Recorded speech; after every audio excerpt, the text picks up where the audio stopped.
Okay, got to watch the tape and really what we saw live was really was true. I thought the guys played with outstanding effort, running to the football and defense, really just setting the tone early from the defensive side of the ball. Offensively, made some plays there, moved the ball, came away with points when we needed to, and then played a field position game when it was necessary to play a field position game. But like I mentioned yesterday, proud of the effort across the board. And then, got to come back in here and have a great work week as you get ready for an AFC North game. And with that, I'll take any questions. All right, first question, we'll go to Tony. Was not ready for that. But Kevin, that when I went back and looked at that flea flicker, it did go for 14 yards, but you had all 5 offensive linemen going against pretty much 2 defenders there for a while. Wow. It looked like it should have went for a lot longer. Why didn't it? That's about the reaction I had, Tony, when I watched it. We've run that play before, so that's not something that is new. You just gotta. The kid made a good play. We had blockers out in front, but all you're trying to do is get our guys the ball in space. Various ways to do that. But yeah, it did look like that one could have been bigger. And I have a dumb question, so bear with me. Your play sheet was not color coded for this game. It looked like black and white. Was that not right? No. I wondered what was the significance of that. No. It was normal call sheet. Okay, thanks. All right, next we'll go to Mary Kay. Yeah, Kevin, can you, just talk about, do you approach this game against the Ravens any differently coming up, knowing that you have the bye week afterwards? Do you, leave it all out there on the field, or what will be the mindset? No, I don't think you approach it any differently. I mean, the hope is you leave every game out with everything out there on the field. And the truth is these are 1-game seasons. You pour everything you have into these games.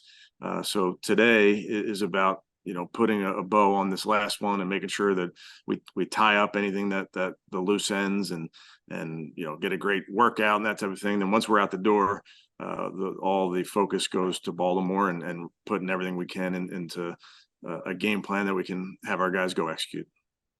Thank you. All right, next we'll go to Daryl. Yeah, Kevin, I want to ask you about your defense, which is, starting to approach historical milestones here with the way they've played in the first 3 games. Has it been as simple as injecting Jim Schwartz into that room? Myles Garrett had mentioned yesterday that, Jim has really embraced the personalities on that side of the ball, and that is what is allowing these guys to give him their best. Well, I think the credit goes to everybody. I think to play at the level that we're playing at right now takes everybody, players, coaches. Obviously, Jim's doing a great job, I think, leading that defensive side, including with the defensive coaches. I think Jim does a great job of coaching the coaches.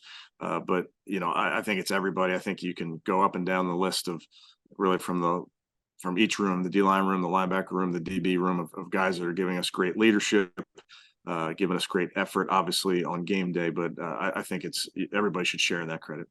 And Deshaun Watson had mentioned after yesterday's game about, he was able to control his emotions, not get caught up in too much, allow the game to really flow to him. Did you see that, number one? And number two, how do you get that from him week in and week out going forward? Well, yeah, I think he did a great job on a number of fronts, but I think that's part of playing the quarterback position is sometimes you play with a linebacker's mentality, obviously, because you want to be emotional and you want to, bring that fire that you have. I mean, that's necessary to play that position because you're a leader. Then there are times that you got to rein it back in. And I thought he did a really nice job, saw it very clearly yesterday. Delivered accurate throws. Decision making was great. So he was on point yesterday. All right, next we'll go to Scott. Hey, Kevin, have you ever seen two tight ends follow a defensive end from side to side like that? No, I haven't. That was a first. I've seen one, but I've never seen two. I mean, you always talk about how teams try to take Miles out of the game first. Is that like just an over the top example of that? Yeah, I would say so. Maybe we'll see three next time. And with Elijah, it looked like you guys made a real effort to get him the ball more. Are you still just trying to figure out the best ways to take advantage of what he does best? Yeah, and I think with a lot of our players, you're just trying to get them the ball any which way you can. I think Elijah has a unique skill set. We can line him up outside, inside, the backfield. So all things that we'll continue to explore as the season goes on. You may put different guys back there just to get a look, but he does a nice job of handling that package of plays, and then again find ways to get our good players the ball. Thanks. All right, next we'll go to Cam. Kevin, back to Miles on that split sack that he had. Obo Okoronkwo got in there and was holding Tannehill, allowed Miles to get in there. How important have guys like Obo and Za'Darius been to allow Myles Garrett to kind of resurge this year and have this kind of performance he's had so far? Yeah, I think it's a good point, Cam. Miles is a great player. I think everybody knows that, and I know that. But I think when you add really, really good players, great players around him, it only frees him up to make more plays. And it works both ways. Miles gets a ton of attention. That's going to give other guys one-on-one. So I just think when you're talking about a rush plan, it really does take everybody to execute that. And sometimes one guy will get the glory of the sack, another guy will get it the next time. And really the pressure is what we're looking for. The sacks are great, and we want sacks that turn into sack fumbles, but the pressure is really what we're looking for. And then with Deshaun, you mentioned him in his accuracy, his decision-making was a little better. When you look back at it, was there something that stood out to you from yesterday that was maybe a little different than weeks 1 and 2? No, they're all different games. I thought he played, like we talked about, played great. And I mentioned to you guys yesterday, the pass protection was outstanding. He had a lot of time back there, could get through his progressions, could step into throws. So that factors into it considerably. All right, next we'll go to Fred. Hey, Kevin, the defense has been questionably dominant for 3 games, but is it any heartening knowing that takeaways come in bunches? He been able to do that. Jim Schwartz said points allowed and takeaways are the 2 primary, with only 2 takeaways in 3 games. Yeah, I do think that they come in bunches, Fred. We stress it, we coach it, we work it at practice. We got to continue to play sound football, and when the opportunities come, whether via interceptions or fumbles, we have to be ready. But I really think the focus continues just to be do your job on defense, whether it's fitting a run or being in the right spot in a pass drop. That's really where our focus is. Thanks. All right, next we'll go to Ashley. Hey, Kevin, I wanted to ask about Alex Wright with him getting his first career sack yesterday. I mean, it just seems like he's had to obviously mentally kind of recalibrate being in a different spot on the depth chart with everyone you guys brought in, but just how you think he's handled that and to see him make a play like that yesterday. Yeah, Ashley, I'm glad you brought him up. He made some really, really impactful plays in not a lot of plays. I want to say he was in there for maybe 16 plays or so, but he got his sack. He was playing the run well, running after the quarterback. So he's doing a nice job. A young player in a talented room, and I think he's only going to grow because of that. I think he's going to learn from all those veterans that he has in there, and obviously coming off the injury as well, missed some time. But yeah, really excited about where his trajectory is going. And then just with your secondary, I mean, I know the pass rush has obviously gotten so much attention, but it just seems like they're playing really well. And does that like just kind of allow Jim then to do all the moving and be super aggressive up front the way he has been? Yeah, I think that's a good point. I think you look at some of the success that we're having, rush and coverage work together. When you're able to put pressure on the quarterback and maybe the ball comes out sooner than they want. And if you're sticky in coverage, you're around your guy, you're aware in zones. I think they both work together. All right, next we'll go to Tom. Thanks, Jordan. Hey, Kevin, we saw that you were going to give Nick Chubb a game ball. Were you able to deliver that? I was. I drove out there yesterday, hand delivered him his ball. How's Nick doing? He's doing great. He's excited for the team. He's rehabbing every day. Hey, you mentioned yesterday about wanting to get those perimeter plays early on. Do you think that helped Deshaun kind of settle in just because kind of guys were flying around and it maybe gave him a chance to see the whole field right away? Yeah, first play, didn't intend for him to clip heels with Jerome. We added a degree of difficulty there. Yeah, I think every game calls for a different game plan. Obviously, it just felt like the perimeter early was going to be the play. That's a very, very stout front. As everybody knows, it's hard to run against them. And we just felt like moving the pocket, moving the ball where it was going, whether via handoff or throw, was important. All right, next we'll go to Jeff. Hey, Kevin, I'm not saying he was not confident before, but how have you seen Jerome Ford's confidence grow now that he has this bigger role?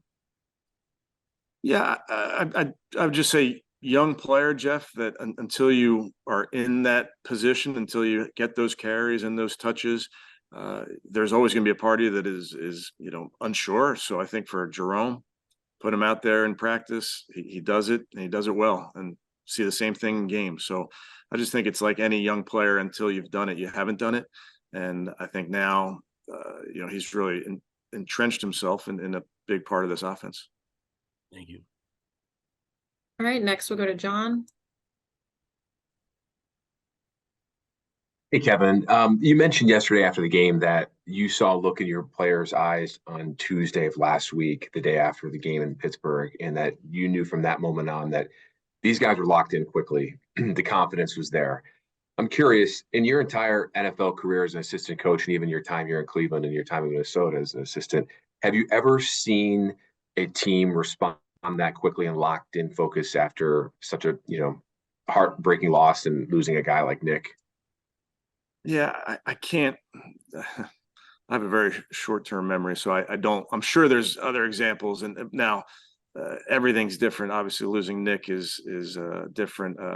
I was in Minnesota when Teddy Bridgewater was injured, so it's tough. The injuries are tough. Part of this game.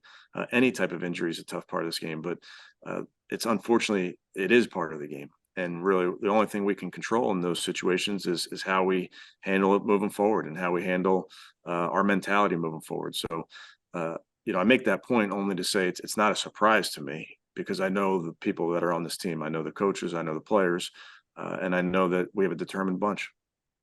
And Coach, do you believe in momentum with these big wins at home and moving forward as you approach another big divisional game?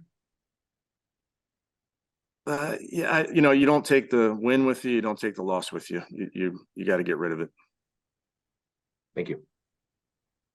All right, next we'll go to Kelsey. Kevin, going back to Elijah, how have you just seen him sort of handle through these first couple of games, just sort of figuring out those different places when he is like in more of a receiving role versus more of a running back role? He's done a very nice job, Kelsey. I think when you move a player around like we do with Elijah, it requires a lot of study time.